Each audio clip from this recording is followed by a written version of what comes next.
Yes, finally the international break is over, but before we move on to the club stuff, I do want to give a shout out to the U.S. women's national team for qualifying in style for the 2019 Women's World Cup in France next summer. Hopefully our men's team are taking notes on how that's done. Also, I want to give a shout out to the Jamaican women's national team for becoming the first women's team from a Caribbean country to qualify.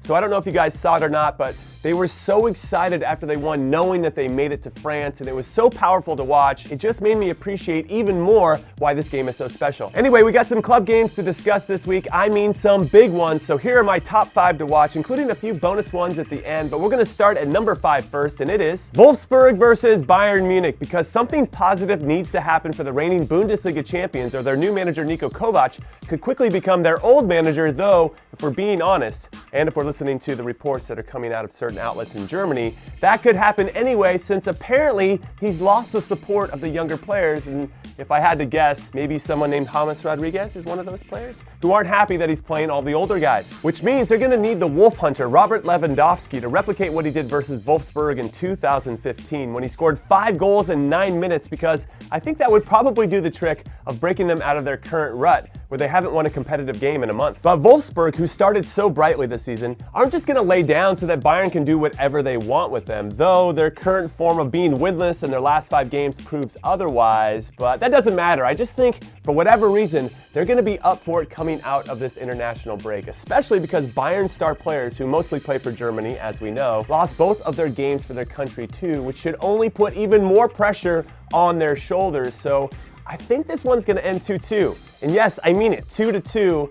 And I know you love that scoreline. And coming in at number 4, it's DC United versus NYC FC, because if DC can get these 3 points with only 2 regular season games remaining, then they will qualify for the MLS playoffs, which for me has to be considered a modern-day miracle, because before Wayne Rooney joined the team, they were in dead last and incredibly inconsistent. But since then, they have been reborn, with Waza scoring 10 goals in his 18 games and providing some much-needed leadership for a club that has lost only 2 games in the last 3 months, which means I don't see them losing here either. So I'm going to say 2-1 to DC, and the miracle, led by instant club legend Wayne Rooney, will be complete. Also, just to get ahead of this before the playoffs do start, they are going to be the last team that I would want to face in the postseason, because they are on fire right now, so I do not envy whoever they end up playing. And up next at number 3, it's Barcelona versus Sevilla, or as I like to call it, the reigning champions of La Liga versus the current best team in Spain, because yes, Sevilla are on top of the table at the moment, so deal with it. However, that is due to Sevilla not only playing well collectively, of course, and being well managed, but because Andre Silva and Wissam Ben Yedder, also known as the forehead and bedwetter to all my career mode fans out there,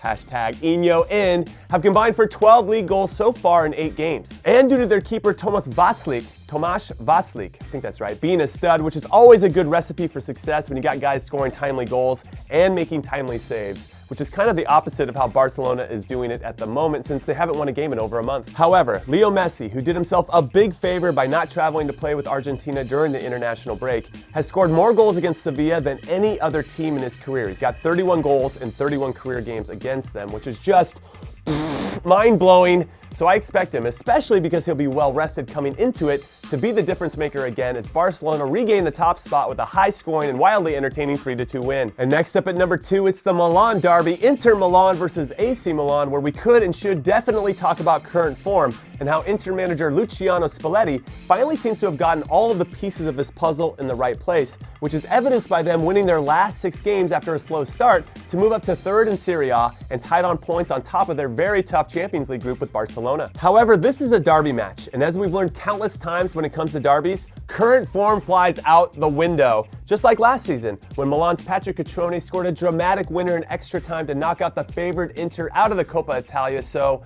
who knows how this one's gonna go?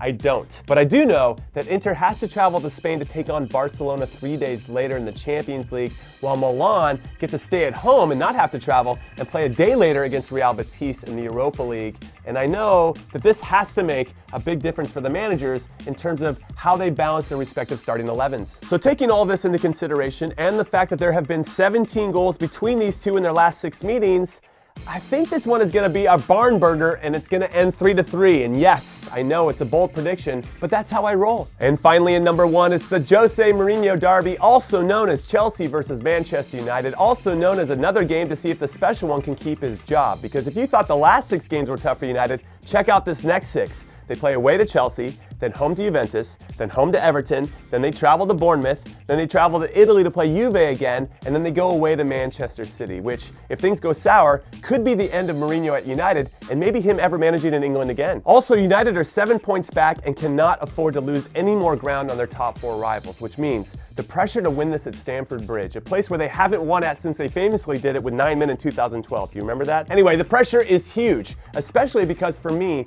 Chelsea are playing better under Maurizio Sarri than they ever were under Antonio Conte, and Mourinho had trouble beating Conte, so by my math and my ping pong ball-sized brain, this looks like it's going to be a hard-fought victory for the Blues. However, and though Mourinho has historically suffered against teams that love possession like the typical Sarri-managed team, he's also not afraid to spring surprises and go on the attack to throw them off of their game a bit. So if he does decide to do this, and I hope that he does, please do this, please do this, please do this, then the pace and creativity of Martial and Rashford and Alexis Sanchez will be heavily relied upon, while Fellaini and Herrera have to do the dirty work in the middle to slow down Jorginho and Hazard. But wait, stop, hold up, tap the brakes, let's be honest. This is Mourinho we're talking about. He's parking the bus, so I'm going to say 1-0 to Chelsea. And now as a bonus and a throwback to all my longtime subscribers, here's some other games I'll be keeping my eyes on this weekend. Oh yeah. Like Strasbourg versus Monaco, because it's Thierry Henry's first game as manager, so it'll be interesting to see if he'll be able to translate his brilliance as a player to this job, just like he's done in everything else that he's chosen to do post-playing, like his spell as a pundit on Sky, he was excellent there, and helping Belgium get 3rd in the World Cup as an assistant, definitely overachieved there, or even his acting in the journey on FIFA 18, because the guy just exudes class, so I'm excited to watch this one. And I'm excited to watch Celtic versus Hibernian too, because the Hoops are somehow in 3rd, I guess in an effort to make the Scottish Premiership somewhat more exciting this season. I don't know. While Hibs are in 2nd, 2 points behind first place Hearts, so this is a huge game and one that Celtic is most likely going to win, especially since they're playing at home at Celtic Park. But for me, please keep an eye on the trio Milan, Boyle, and Kambari for Hibs, who've combined for 10 goals in 8 league games so far, because if Hibs surprise us all and get a result, 1 or 2 or all 3 of these guys will be a big reason why. And then I'll be spying on Club America versus my Tijuana Cholosolos, because my Cholosolos, who are currently in 10th in Liga MX, need to win the remaining 5 games to get into the playoffs, so why not start this win streak at the famous and hard to play out Estadio Azteca against Mexico's most successful club, who are currently in 2nd, even though my Cholos, I can't get this jersey the way that I want it, have only scored 10 goals in 12 games this season.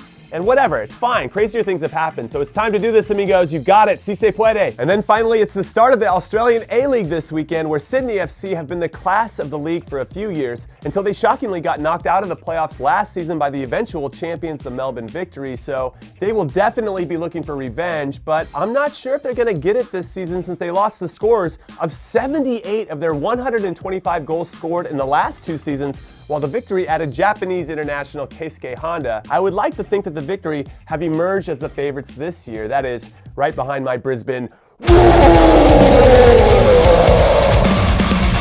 So come on, Roar. Let's improve upon luckily finishing in 6th last season, which led to a first-round knockout in the playoffs by Melbourne City. I believe in you. Let's do it. And all right, that is it. That is all I got except for this. Predict the right score for Chelsea versus Manchester United, and 1 or 2 or 3 people will be entered to win a Warm Baller shirt or the jersey of the club that I'm managing next season in the 4th division in this country, the San Francisco Glens. It'll be your choice. So good luck, and then be on the lookout for the next episode of Career Mode, #INYOIN, which is dropping very soon.